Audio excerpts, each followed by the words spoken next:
Bonjour et bienvenue dans cette vidéo sur l'hydratation. Alors aujourd'hui je vais vous parler de comment vous hydrater. La première des choses, c'est que le meilleur moyen de s'hydrater, c'est de boire de l'eau.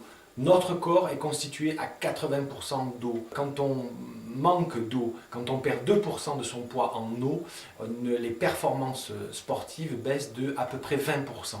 C'est la même chose pour la concentration.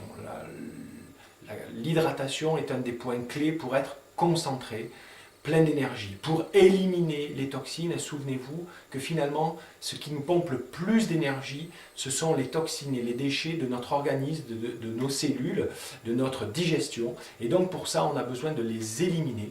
Le meilleur moyen pour ça, c'est de s'hydrater. Alors,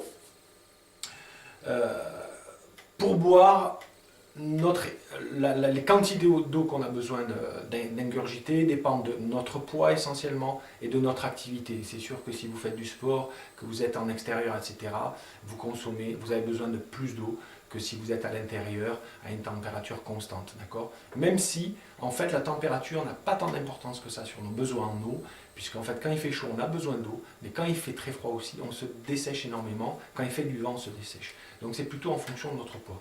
Retenez la formule si ça vous intéresse. Il y a des tas de théories. Moi, celle que je vous donne qui est la plus simple, c'est 3 centilitres d'eau par kilo de poids. D'accord ? Donc, grosso modo, si vous faites 50 kg, il vous faut boire 1,5 litre. D'accord ? Et puis après, vous faites le calcul, mais c'est très simple.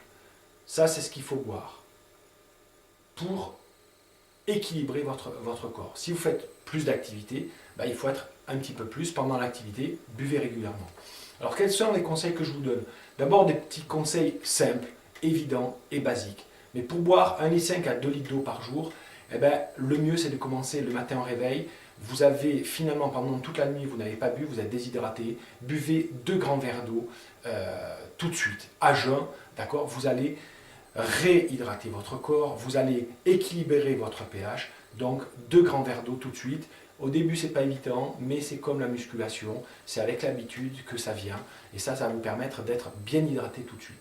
Ensuite, prenez l'habitude de boire 1 ou 2 grands verres d'eau avant chaque repas, ça vous fera du bien, et le soir avant de vous coucher, encore une fois, un grand verre d'eau ou une infusion ou une tisane, on verra ça un petit peu tout à l'heure.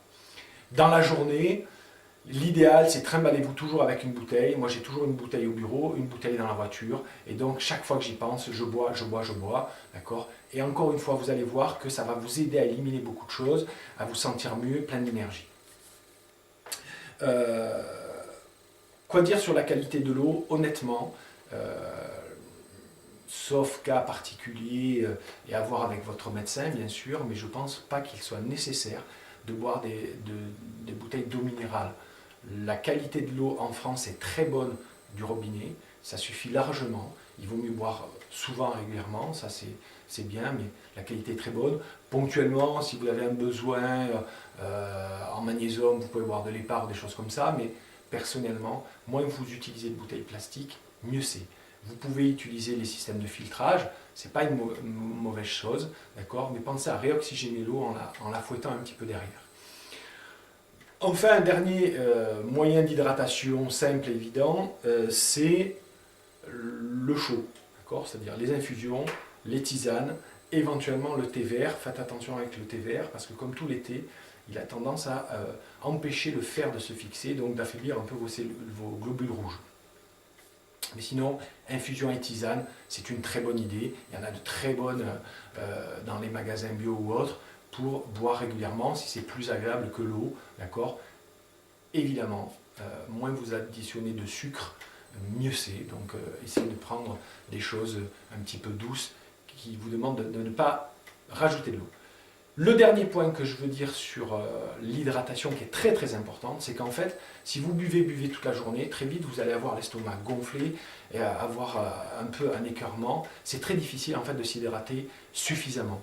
Alors le secret, la clé de voûte, d'accord, c'est pas de se mettre de la crème hydratante sur le visage et sur le corps pour pas se déshydrater, mais en fait c'est de manger des aliments riches en eau. Comme je l'ai dit tout à l'heure, la qualité d'une maison, la solidité d'une maison se fait par les éléments qui la constituent. Donc si vous alimentez, si vous mangez, excusez-moi, de la merde, eh bien votre corps sera de la merde. Si vous mangez des aliments qui sont riches en eau, vous êtes constitué à 80% d'eau, eh bien vous avez de grandes chances de vous sentir très bien. Donc des aliments qui sont riches en eau, qui ont plus de 80% d'eau, eh c'est principalement quoi? Ce sont les légumes, les salades et les fruits. D'accord? Donc ça, normalement, ça devrait constituer, que vous soyez végétarien ou pas, que vous soyez, on verra dans l'alimentation, dans la prochaine vidéo, les rudiments, mais quels que soient les aliments qui soient adaptés pour vous, le plus important, c'est que vous mangez 80% de votre alimentation par des aliments qui sont riches en eau, légumes, salades et fruits. Moi personnellement, je vous conseille vraiment ça parce que je le pratique depuis des années, ça marche très très bien même avec mes clients. Je commence tous mes repas par des fruits.